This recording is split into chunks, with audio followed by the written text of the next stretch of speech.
let's look at one more example where we evaluate the limit at infinity using the definition. And in this example, we'll look at the limit as x goes to infinity of sine x over 2x minus 4. And that limit is 0. We're going to prove that. And so again, right, just to reduce the amount of chalk we use, we introduce a function f of x, which is sine x over 2x minus 4. And we see that at x equals 2, right, we have division by 0. So the function isn't defined at x equals 2. Right? And because we're taking a limit as x goes to infinity, right, we may assume from the start that x is bigger than 2. Right? So from x bigger than 2, well, now we want to find the right estimate for that. Well, in this case, that would just be absolute value sine x over 2x minus 4,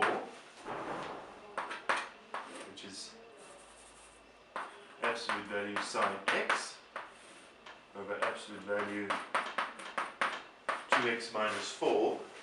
Now remember, sine x, right, its values are always between minus 1 and 1. So absolute value sine x will be less than or equal to 1.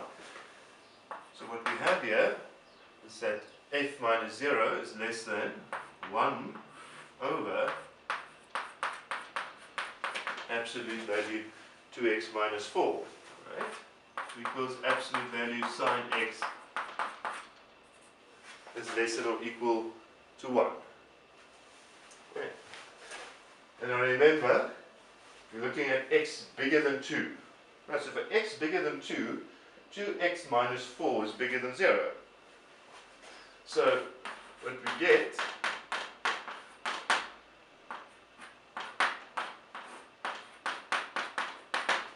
is that absolute value f of x minus 0 is less than or equal to 1 over 2x minus 4, because x is bigger than 2.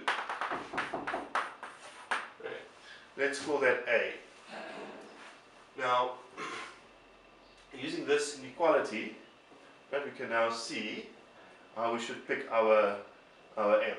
Right. So again, let's do a bit of rough work. We want 1 over 2x minus 4 to be less than epsilon. Right.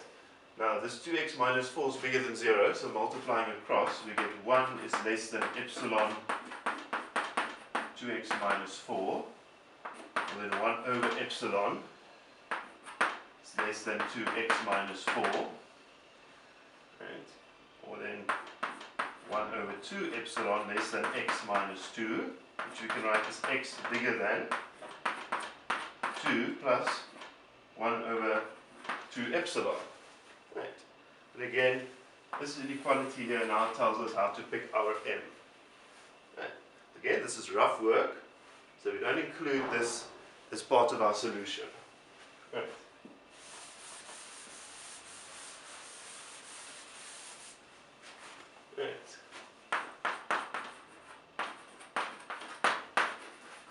So now we continue with our proof. For epsilon bigger than 0, let m be 2 plus 1 over 2 epsilon. Right. So if x is bigger than m, then x is bigger than 2, because m is bigger than 2, right? Which means we can now use A. Right, this inequality here. Right, again, we have to show that x is bigger than 2, because this inequality was derived under the assumption that x is bigger than 2. Right. So now, because we've shown that x is bigger than 2, we use A to get that inequality. X is bigger than m, so this is less than 1 over 2m minus 4, which you'll see is 1 over 1 minus epsilon plus 4 minus 4, which is epsilon. Right? So we've shown that if x is bigger than m, then absolute value f of x minus 0 is less than epsilon. Right? So this is true for all epsilon bigger than 0.